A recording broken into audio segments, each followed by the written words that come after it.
And we're back with KMMA. I'm Andy O.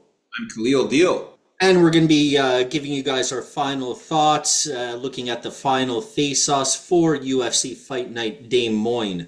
We're going to be starting off with the return of Jeremy Stephens against Mason Jones. Real deal. Who you got here?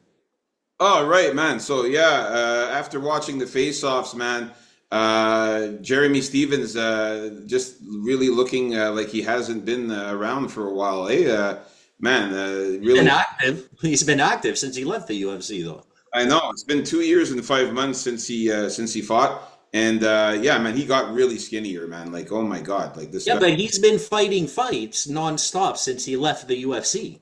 Yeah, I know. It's just that I don't see the same like built as he used to have. I guess I know he's still been doing some bare knuckle fighting, but I guess it's not the same. I don't know, training as in MMA, I guess. But yeah, he definitely looks like the skinnier guy here. Mason Jones looks much bigger than him, much more muscular, much more built and ripped. Jeremy Stevens honestly looks like a guy who hasn't been fighting for a while, man. Honestly, like even though he's still doing bare knuckle fighting and boxing and stuff like that, he just doesn't look the same. That's what I'm getting from what I saw in the face-offs, man. I like Mason Jones. You can see he's a little bit taller there, and yeah, it makes me feel way more confident in my pick here with Mason Jones. I say he destroys Jeremy Stevens, man. I'm gonna go with KO or submission. I think he fucks up Jeremy Stevens, man.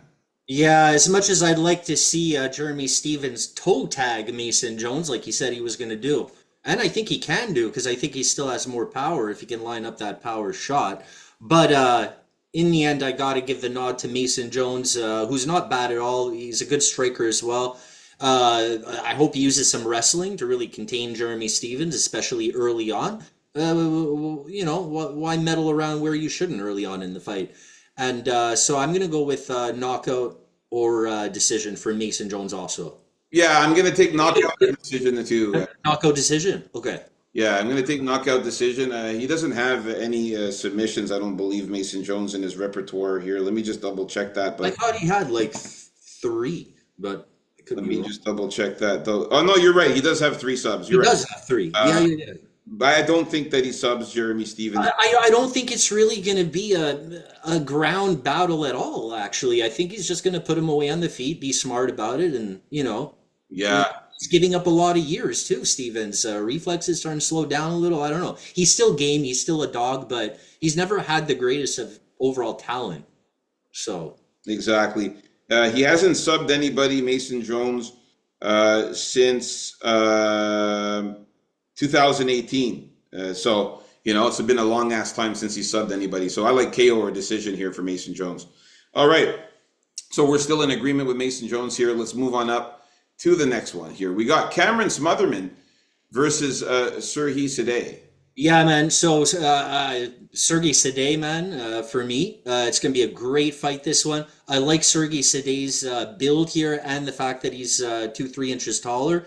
And also, I was looking back. This guy is good on the ground, man. I think he's better than Smotherman. I think Smotherman, though, on the feet may have a little more power than Sergey, but I think Sergey Seday will have a little more volume. And I think Sergey Seday by sub is a sneaky pick in for this fight. But I think it's going to be an awesome fight. I think Seday wins it in the end by decision or sub. I'm going to say decision or sub. Nice, nice, man. So yeah, looking at the build of these guys, man, I was surprised actually how much taller Serhiy Seday is over Cameron Smotherman. According to topology, it's supposed to be 5'11 to 5'9. I think this is a lot taller than that. I mean, I'm seeing here at least a 3 inch height advantage here for Serhiy Seday, at least 3 inches here.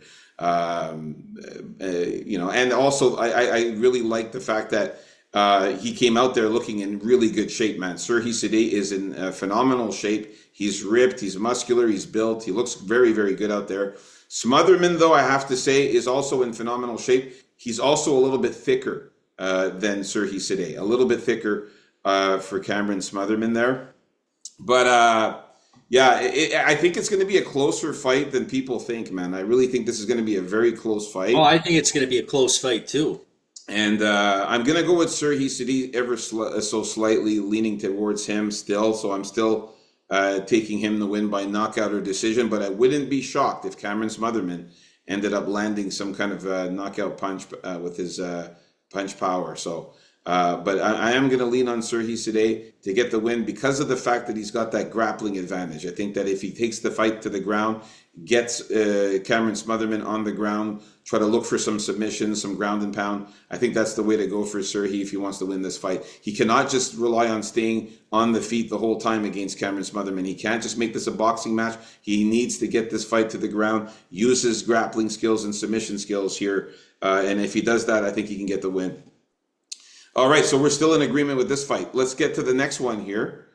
All right, we got Montel Jackson and Daniel Marcos. It's you? Is it me? I don't know.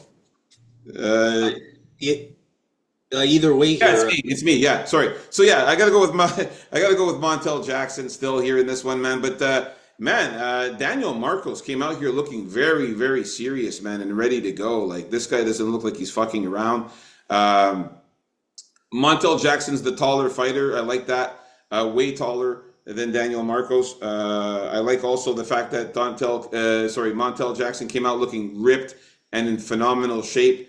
Marcos not as ripped as Montel. He's still in decent shape as well, though. But you can see that Montel's more muscular, more ripped, and in better shape. I like the power that Montel Jackson has. And I think that even though Marcos has never been finished, I think that's the first time for everything. I think that Montel Jackson catches the chin of Daniel Marcos. I think he's going to put him away, man. I'm going to say Montel Jackson by knockout. Yeah, I'm gonna go with Jackson to win decision here because I do think Marcos here is as tough as nails. I don't think it's gonna be knockout time for him. I was thinking about it, but I think he'll survive this fight without getting knocked out. But yeah, I think Jackson here is gonna maintain his range, and I do think he's gonna knock down Marcos once, maybe even twice, because Jackson has a shitload of knockouts.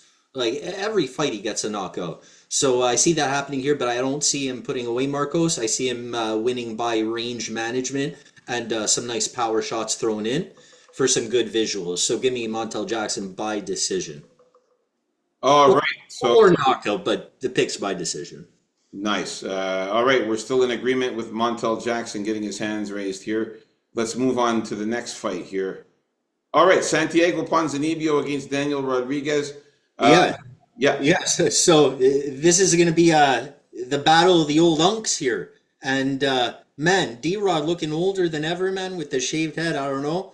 Uh, I predict this fight is going to go possibly the full distance, but if not, I think Ponzanibio puts him away and later in the fight because I believe this is a fight about like who's more washed, and I think D-Rod is more washed and more fighting for a paycheck than Ponzanibio here is. Ponzanibio still has aspirations to win the title. Okay, like if you were gonna ask D-Rod, I think he would think you were joking, right? If you ask Ponzanibio, he'd take you seriously and he'd win the title because he is serious while somewhat delusional. But this is what I want to see from the old unks here, and they could be fun fights. I think D-Rod, his only chance is winning the fight early before he kind of gasses out and slows down even more.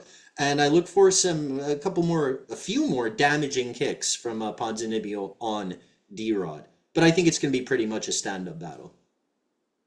Nice, man. So yeah, I agree, man. I look at the face-offs here, man, and it's kind of worrisome a little bit for me because I can see that D-Rod, he's so much bigger than Santiago Ponzanibio. He's actually came out here looking in very good shape, man. He's pretty muscular, pretty big, uh, Changing your pick? pretty built. I'm not changing my pick. I'm not changing my pick. And the reason I'm not changing my pick is like I mentioned it. I think that Daniel Rodriguez is on the decline. He's starting to go downhill. He's starting to decline. He's not as good of a fighter as he used to be, man. He's slowing down a lot in fights. He gasses out a lot.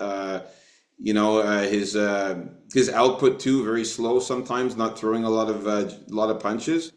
We're forgetting that Santiago Ponzanibio, the guy's got 38 fights in his career. He's got 30 wins and 8 losses. He's got a lot of fucking wins, man. Like he's still very, very good. As you said, like the guy still has aspirations to be a champ, man. Whereas D-Rod, man, just hasn't been looking very good. Barely beat that bum of Alex Morono, who's absolute trash nowadays. And he was on a 3 fight losing streak right before beating Morono by split decision, barely beating him.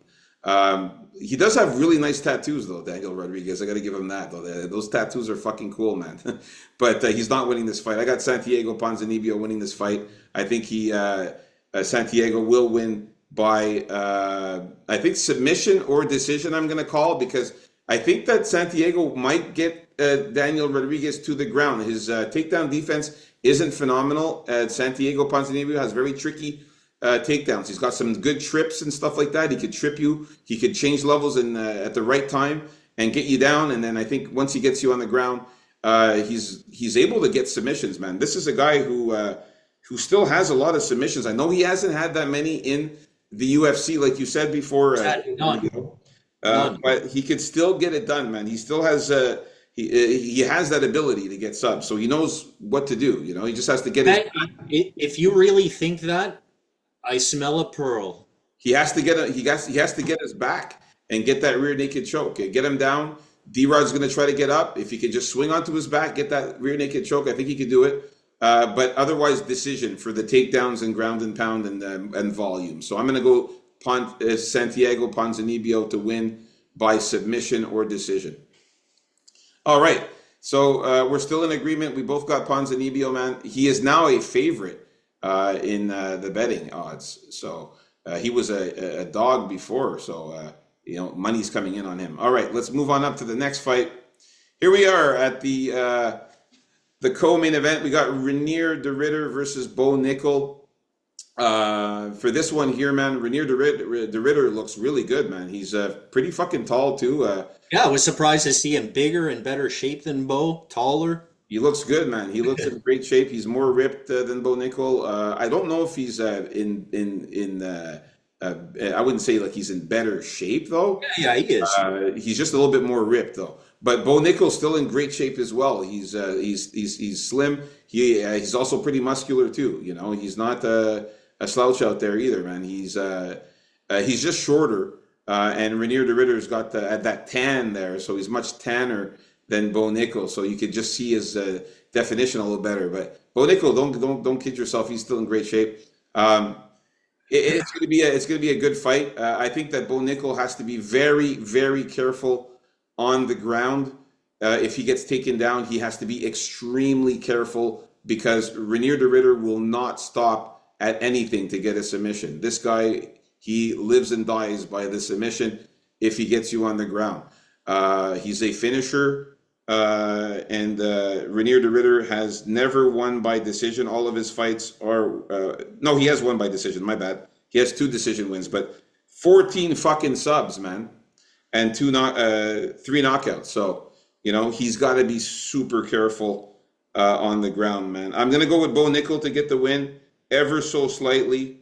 And I'm going to say Bo Nickel wins this one by finish, KO or submission for himself. I think he manages to knock out Renier de Ridder or, club and sub of some sort as well could be possible. So I'm going to go with this fight's not going the distance, that's for sure. One of these guys is getting finished. Yeah, this fight, I think I'm looking forward to the most on this whole card. Number one, because we're in a disagreement here. Number two is that I can't wait for all you Bo Nickel fanboys, you UFC people, to experience Bo Nickel's first loss. Stop the hype. I love it when hype trains get stopped, and I'm going to love when Bo Nickel gets stopped here. I was looking back, man. Bo Nickel hasn't looked that good to me. I don't know about you, man, but even his striking, like he's trying to improve his striking, but it's still not that good. I think De Ridder has better striking than him. Sure, it's kind of unorthodox and it has that sloppy kind of element to it, but he connects with it. He has length on nickel here. And he does have some pretty good knees, and he's resilient. You know, he only got knocked out twice there, one real knockout. We talked about it 100 times by a guy like crazy big, crazy roided up. And I think Ritter's finding his groove here. This is going to be his third fight in the UFC. I know Bo Nickel is finding his groove too, like for sure. But in my opinion, he should have been like pipsqueaked along, like maybe another step before facing like a multi-champion in De Ridder here. So I predict Nickel to get frustrated a little on the feet, contending with the what he probably thinks is this goofball striking, but he's going to get a little hurt here and there. Then he's going to resort to what he knows best is his wrestling, straightforward nature.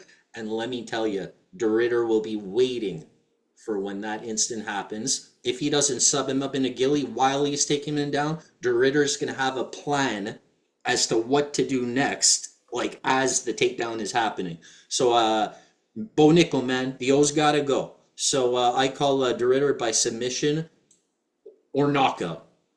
Yeah, all right, man. So yeah, the finish for sure for one of these guys. But yeah, Bo Nickel, his striking, it got a little bit better. We saw it against Paul Craig where he actually kept that fight mostly on the feet and was it was more of a striking match. I was surprised because Bo Nickel in that fight against Paul Craig didn't want to take him to the ground. He kept the fight mostly standing. And we saw his power against Val Woodburn a couple of fights ago where he knocked him out. That's where we saw a bit of his power. But yeah, you're right, man. We haven't seen him like really go nuts with the punching. He's more of a wrestler guy. But yeah, this fight should be. I think this is going to be one of the fights. This should be fight of the night for me. I think. I'm going to say this is going to be fight of the night. It's going to be a great. I still think the Sergey Seday fight will be the fight of the night, but this is the one Yeah, this is still the one I want to it'll be a see. close second. This one, man, to Yeah. the Surhi Sade one, maybe. Yeah. All right, so we're not in agreement with this one, but hey, man, this is the only one we're not in agreement with in this main card. Let's get to the main event, guys. If you haven't already, hit that like button, subscribe. We really appreciate the subscriptions from you guys. Yeah, and low blow that notification bell just to make sure you get our latest videos when they drop. All right. Yes. Yeah, so here, just one thing. I'm sorry if I don't know this, but who is this guy? This guy in the middle here. Is this a Beastie Boy? I don't think so, man. I don't think. Like, apologies to the guy here, and maybe I should know who this is. I have no idea who this is. Like, it's possible he's even an actual Beastie Boy. Like, you I know? don't think so. I don't think. I think he's just rocking the shirt there, but I don't think he's a Beastie Boy here. Yeah. Okay. Anyhow, yeah, I gotta go with Sanhagen. I really think Figgy should have dropped back down in weight, even though he fought for the title like 3,000 times there, because he's better there. And Sanhagen, I think he's gonna be too fast for him. He's a very smart fighter, as we talked about before, who knows his strengths and is getting better in his weaknesses, which used to be like shit involving the ground game. His takedown defense is pretty good. I think he's going to use his length and chip away at Figgy. Maybe even see Figgy get kind of frustrated at some point in this fight. It's a long fight. Figgy's getting up there. Yeah, so give me Sanhagen by decision. A very smart decision win by Sanhagen here. Yeah, man. Man, I don't know what it is with Davison Figueiredo. Man, he now he's back to the blonde hair. So the last fight he had his hair all black. Now he's back to the blonde hair. Maybe he realized, oh shit, when I had the black hair, I lost. Maybe let's go back to the blonde hair. Maybe it give me a better chance to win here. But I don't know if it's just me, but I haven't noticed that explosiveness from Davis and Figueiredo. Remember, even in the face-offs, he used to get in your face, he used to be like fucking putting his hand in your face and shit, and like right up to you and like ready to go and shit. And like, he's not like that anymore, man. Like, he's just way more calmer and like nonchalant. He's just not that feisty fucking Davis and Figueiredo that I remember, man. And I don't know, man. Anyways, he's in phenomenal shape, though. We got to give him that. He came out here looking in great shape. He's super ripped and muscular, super built. Yeah, I don't think he's ever looked bad, this guy. Always in good shape, man. Corey Sanhagen looks in good shape as well. He's lean. Man, he's so much taller than Davis and Figueiredo. It's incredible here. You can see the huge height difference. Sanhagen taking this fight very seriously. You can see his face there, man. He's not fucking around. I'm definitely going to go with Corey Sanhagen to get the win here. I say he wins by submission or decision. I think that Corey Sanhagen has some slick submissions, man, that people kind of like forget about, man, because he is still pretty decent on the ground. He's getting better there, man. It's like he's been working on that as far as I can remember. Yeah, his grappling is really good.